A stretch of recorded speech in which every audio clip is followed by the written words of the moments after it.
Good evening, class 12. How are you all? Maybe you are all fit and fine, as I hope. अभी हम क्या discuss करने वाले हैं अपने इन वीडियोस में क्लास 12 की फिजिक्स को फर्स्ट चैप्टर से लेकर के एंड तक जो भी हमारा सेमीकंडक्टर है लास्ट चैप्टर वहां तक अपनी इन वीडियो सीरीज में उनको डिस्कस करने वाले हैं। हम फर्स्ट चैप्टर पढ़ चुके हैं इसलिए हम सेकेंड चैप्टर स्टार्ट कर रहे हैं and the name of the chapter is electrostatic potential and capacitance. Chapter easy होने वाला है because we are going to discuss theory as well as derivation in this particular video. So without wasting your too much time let us we have our first slide.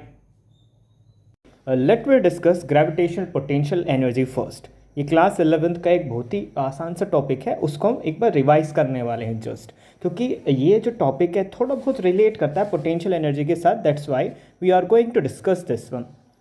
First of all we have to read the definition. The name of the topic is gravitational potential energy. When a body is raised to some height against gravity, do you know what did he said? He said, yeah, it said कि अगर आप किसी object को gravity के against कोई work करते हो, gravity के अगेंस्ट अगर आप एक ऑब्जेक्ट को ए पॉइंट से बी पॉइंट तक लेकर जाते हो, विच मीन्स आपने इसको एच हाइट ऊपर लेकर गए हो। कितनी हाइट ऊपर? एच हाइट ऊपर लेकर गए हो। तो एच हाइट ऊपर लेकर चलो, एच हाइट ऊपर लेकर गए हो, यानी अब आप एक ऑब्जेक्ट को ए पॉइंट से बी पॉइंट लेकर गए हो जो कि एच हाइट ऊपर है, और ये आप कैसे लेकर गए हो? Against the gravity. अब इसका मतलब तो ये हुआ कि ये खुद तो उड़कर यहाँ नहीं चला जाएगा बी पॉइंट पर। जाहिर से बात है आपको एक एक्सटर्नल फोर्स लगानी पड़ेगी इस ऑब्जेक्ट को ए पॉइंट से बी पॉइंट तक पहुँचाने के लिए, यानी आपने ग्रेविटी के अगेंस्ट क्या लगाई है? एक्सटर्नल फोर्स लगाई है। सही बात। तो जहाँ भी आपने देखा होगा, अगर आप वर्क डन का फॉर्मूला याद करेंगे तो वर्क डन का फॉर्मूला होता है एफ एक्सटर्नल, यानी अगर आप किसी ऑब्जेक्ट पर एक्सटर्नली फोर्स लगाते हो और उसमें अगर मल्टीप्लाई कर देते हो डिस्प्लेसमेंट की, तो उसको वर्क डन बोला जाता है। यानी वर्क डन का फॉर्मूला क्या होता है? Force into displacement. So it's mean यहाँ पर मतलब यही है, अगर आप इस ऑब्जेक्ट को ए पॉइंट से बी पॉइंट पर एफ एक्सटर्नल लगाने के बाद एच हाइट के ऊपर लेकर जा रहे हो, तो फोर्स भी है, डिस्प्लेसमेंट भी है, तो आपके पास क्या मिल जाएगा? वर्क डन मिल जाएगा। यानी अब आपको ग्रेविटी के अगेंस्ट कुछ वर्क करना पड़ेगा ए पॉइंट से बी पॉइंट पर ले जाने के लिए इस ऑब्जेक्ट को। सही है। अब जो नीचे की ओर वेट लग रहा है ऑब्जेक्ट का वो है मास इनटू ग्रेविटी। अब ये वाली जो एक्सटर्नल फोर्स है ये लगेगी ऊपर की ओर। ठीक है, आपको ये ऑब्जेक्ट ऊपर की ओर लिफ्ट करना है।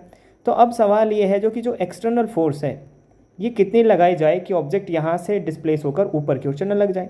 तो लगभग nearly equal to mass into gravity के ही इक्वल लगानी पड़ेगी हमको एक्सटर्नल फोर्स, ताकि ये ऑब्जेक्ट अपनी पोजीशन से डिस्प्लेस होकर ऊपर की ओर लिफ्ट करा जा सके। सही है। तो आपको जो वर्क डन आएगा वो आएगा मास इनटू ग्रेविटी। डिस्प्लेसमेंट कितना हुआ ऑब्जेक्ट का ए पॉइंट से बी पॉइंट तक? वह हमारा एच हाइट। ठीक। अब उसने क्या बोला है आगे देखो। उसने बोला है work is said to be done and energy stored in the body. उसने बोला है कि जो ये वर्क डन हुआ होगा एक ऑब्जेक्ट को ए पॉइंट से बी पॉइंट तक पहुंचाने में, जो भी ये वर्क हुआ होगा यही इस बी पॉइंट पर मौजूद ऑब्जेक्ट के अंदर की स्टोर्ड पोटेंशियल एनर्जी होगी। इसको बोला जाता है ग्रेविटेशनल पोटेंशियल एनर्जी। समझ रहे हो? यानी किसी भी ऑब्जेक्ट की पोजीशन की वजह से, किसी भी ऑब्जेक्ट की पोजीशन या फिर कॉन्फ़िगरेशन की वजह से जो ऑब्जेक्ट के अंदर एनर्जी स्टोर्ड होती है उसको बोला जाता है ग्रेविटेशनल पोटेंशियल एनर्जी।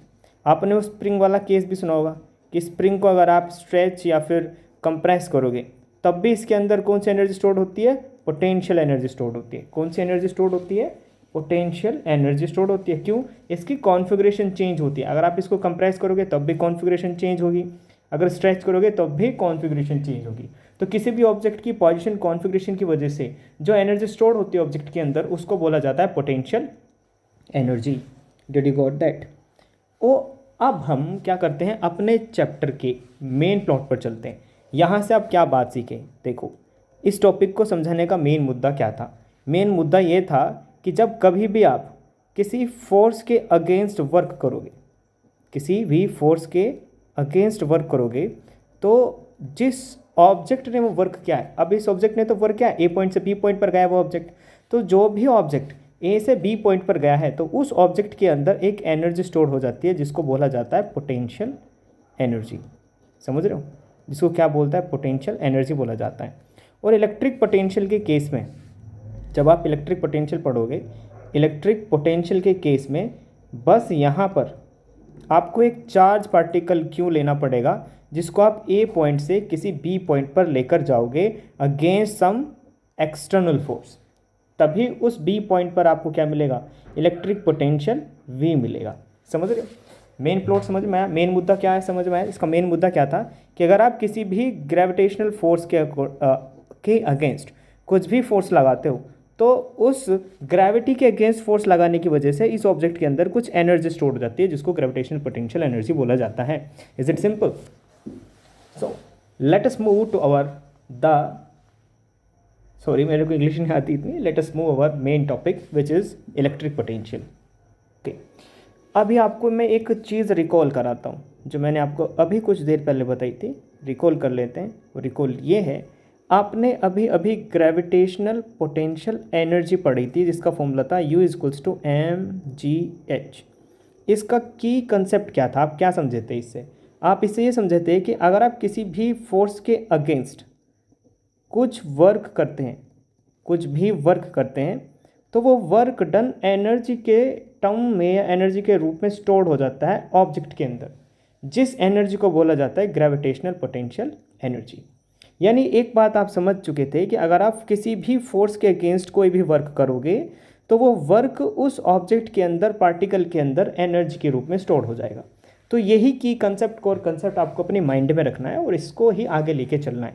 समझ रहे हो? चलो चलते हैं। देखो अब देखो क्या होता है।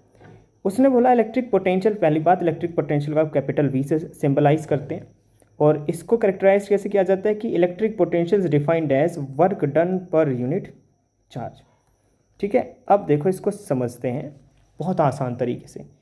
लेट एज्यूम करते हैं, समझ रहे हो, अज्यूम करते हैं आपके पास एक क्यू सोर्स चार्ज है, सोर्स चार्ज प्लस के क्यू, और एक टेस्ट चार्ज है प्लस के क्यू नॉट। समझ रहे हो? दोनों के दोनों लाइक चार्जेस हैं, तो लाइक चार्जेस में होता है रिपल्शन, या आप ऐसे बोलो कि जो इन दोनों चार्जेस के बीच में इलेक्ट्रोस्टैटिक फोर्स लगेगी वो कैसी रहेगी, रिपल्सिव रहेगी। तो जाहिर सी बात है इस चार्ज के ऊपर एक इलेक्ट्रोस्टैटिक फोर्स लगेगी जब ये चार्ज पार्टिकल इस सोर्स चार्ज की इलेक्ट्रिक फील्ड के अंदर एंटर करेगा। तो लेट्स से कि इस वाले सोर्स चार्ज की जो हमारी इलेक्ट्रिक फील्ड है उसकी जो लिमिट्स हैं या उसका जो रीज़न है वो सिर्फ यहाँ तक है। सही है। अब हम क्या काम करेंगे, जब तक इस चार्ज के ऊपर कोई इलेक्ट्रोस्टैटिक फोर्स नहीं लग रही तब तक ये चार्ज पार्टिकल आराम से मूव करेगा। और ये कहाँ जा रहा है, बेसिकली जा रहा है ये हमारे इलेक्ट्रिक फील्ड की तरफ, सोर्स चार्ज की इलेक्ट्रिक फील्ड की तरफ जा रहा है। तो ये टेस्ट चार्ज जैसे इलेक्ट्रिक फील्ड के अंदर एंटर करेगा, ये हमारी इलेक्ट्रिक फील्ड है, इलेक्ट्रिक फील्ड में एंटर करेगा, इस चार्ज के ऊपर बाहर की ओर एक इलेक्ट्रोस्टैटिक फोर्स लगने लग जाएगी। बोलो हाँ या नहीं, लगेगी नहीं लगेगी भाई? बाहर की ओर एक इलेक्ट्रोस्टैटिक फोर्स या फिर ऐसे बोलोगे एक रिपल्सिव फोर्स लगनी शुरू हो जाएगी। अब मज़ेदार बात यह है कि भैया हम चाहते हैं कि इस चार्ज को इस पॉइंट ए से एक पॉइंट बी पर लाया जाए। ठीक है, ए पॉइंट से बी पर लाया जाए, तब आपको जो फोर्स लगानी पड़ेगी, अब आपको जो एक्सटर्नल फोर्स लगानी पड़ेगी वो किसके अगेंस्ट लगानी पड़ेगी, हमारे इलेक्ट्रोस्टैटिक फोर्स के अगेंस्ट लगानी पड़ेगी। क्योंकि ये चार्ज पार्टिकल जब भी तो ए पॉइंट से बी पॉइंट पे जाएगा जब आप इस एक्सटर्नल फोर्स के अगेंस्ट, माफ़ कीजिएगा, जब आप इस इलेक्ट्रोस्टैटिक फोर्स के अगेंस्ट कुछ एक्सटर्नल फोर्स लगाओगे। तो लेट्स एज्यूम करते हैं कि वो आपने जो एक्सटर्नल फोर्स लगाई है वो हमारी है एफ एक्सटर्नल। अब सवाल ये है कि कितनी फोर्स लगाओगे आप, ये जो एफ एक्सटर्नल है ये किसके इक्वल होनी चाहिए। तो लॉजिकली या फिर थ्योरेटिकली ये एफ एक्सटर्नल लगभग किसके इक्वल होगी, हमारी इलेक्ट्रोस्टैटिक फोर्स के इक्वल होगी। सवाल है क्यों? क्योंकि आप इस यूनिट में, जिस यूनिट में आप इस चैप्टर को पढ़ रहे हो उसका नाम है इलेक्ट्रोस्टैटिक। आप चार्ज को रेस्ट पे ही रखना चाहेंगे, और फिजिक्स की लैंग्वेज में अगर नेट फोर्स किसी ऑब्जेक्ट के ऊपर ज़ीरो लगी है तो ऑब्जेक्ट कैसा माना जाता है, रेस्ट पोजीशन में माना जाता है। यानी इसका एक्सेलरेशन कैसा होना चाहिए, ज़ीरो होना चाहिए। इसका एक्सेलरेशन ज़ीरो रखने के लिए आप एक्सटर्नल फोर्स लगा रहे हो जो लगभग किसके इक्वल होगी, हमारी इलेक्ट्रोस्टैटिक फोर्स के इक्वल होगी। समझ रहे हो? अब आपने एफ एक्सटर्नल फोर्स लगा दी और आपको एक वर्क डन का खेला पता है। वर्क डन क्या बोलता है, अगर कहीं भी एक्सटर्नल फोर्स है और उस एक्सटर्नल फोर्स की वजह से ऑब्जेक्ट के अंदर डिस्प्लेसमेंट हुआ है तो वहाँ पर क्या माना जाता है कि वर्क हुआ है। फिजिक्स की लैंग्वेज में work is said to be done when there is some external force and due to that external force there is some displacement. The product of force and displacement is something known as work done. और अभी अभी पिछले topic में आपने पढ़ा कि अगर किसी भी फोर्स के अगेंस्ट कुछ भी वर्क हुआ तो वो वर्क डन उस चार्ज पार्टिकल या फिर उस पार्टिकल उस ऑब्जेक्ट के अंदर एनर्जी की टर्म में स्टोर हो जाता है, जिस एनर्जी को आप इलेक्ट्रिक पोटेंशियल बोलते हो। यानी इस चार्ज की वजह से इस चार्ज को ए पॉइंट से बी पॉइंट तक ले जाने में जो भी वर्क डन करना पड़ेगा वो किस टर्म में स्टोर हो जाएगा, पोटेंशियल एनर्जी की, माफ़ कीजिएगा, इलेक्ट्रिक पोटेंशियल बन जाएगा। इस बी पॉइंट पर इस चार्ज पार्टिकल के अंदर इलेक्ट्रिक पोटेंशियल कितना रहेगा, V equals to W upon q not रहेगा। अब बोलो समझ में आया नहीं आया कि भाई ये बहुत छोटा सा सिंपल सा फंडा होता है। इस बी पॉइंट पर पोटेंशियल होने का मतलब ये है कि आप एक चार्ज पार्टिकल को ए पॉइंट से उठा करके बी पॉइंट तक लाए हो और उसको ए पॉइंट से बी पॉइंट में लाने के लिए जो वर्क डन करना पड़ा वो वर्क डन इस चार्ज पार्टिकल के अंदर एक एनर्जी के टर्म में स्टोर हो जाएगा, जिस एनर्जी की टर्म को आप इलेक्ट्रिक पोटेंशियल बोल रहे हो। Is that clear? Is that clear students? Easy था? जल्दी बताओ, ईजी था ना? ओके अब हम इसके नेक्स्ट टॉपिक में चलते हैं।